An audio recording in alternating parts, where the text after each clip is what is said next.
এই নাও পিঠা আম্মা পাঠাইছে। জানোই তো যে আম্মা কেমন করে তোমার কথা বলে। একটু দিবা? কেন? দাও না। আমি যাই। হ্যাঁ, আচ্ছা দাও। ইস, আমার বয়ফ্রেন্ডটা যদি জাভেদ ভাইয়ের মতো হতো। আমি আছি বিপদের মধ্যে, ঝামেলার মধ্যে, আর তুই ফাঁসলামি করছিস আমার সাথে। ও মা, তুমি একসাথে দুই নৌকা পা দিচ্ছ আর আমি কিছু বললেই দোষ। আপনি এখানে এসে আমরা কি করতেছেন? আমি তোরাই ধরছো কেন? তুমি পাল্টাই গেছো। শুনো, আমার না এখন পড়তে বসতে হবে, অনেক পড়া আছে। নুরির সাথে আপনার সম্পর্কটা কি? আরে মেয়ে আমার প্রেমিকা। এটা কি বললেন? নুরির সাথে আমার সম্পর্ক ভাই ছোটবেলা থেকে, বুঝছেন ভাই? আপনি কি পাগল হয়েছেন?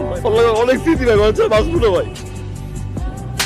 আমি কবে বলছি আপনাকে আমি ভালোবাসি? আপনি শহরে আসেন, আমার গ্রামের মানুষ, এই জন্য আসেন, আমি সুন্দর করে দুটো কথা বলি, দেখা করি, তার মানে কি আমি আপনার ভালোবেসে ফেলছি? আপনি এগুলো ভেবে ফেলবেন? আপনি যদি নেক্সট টাইম আমার সামনে আসতে চেষ্টা করছেন না, তো আপনার খবর আছে।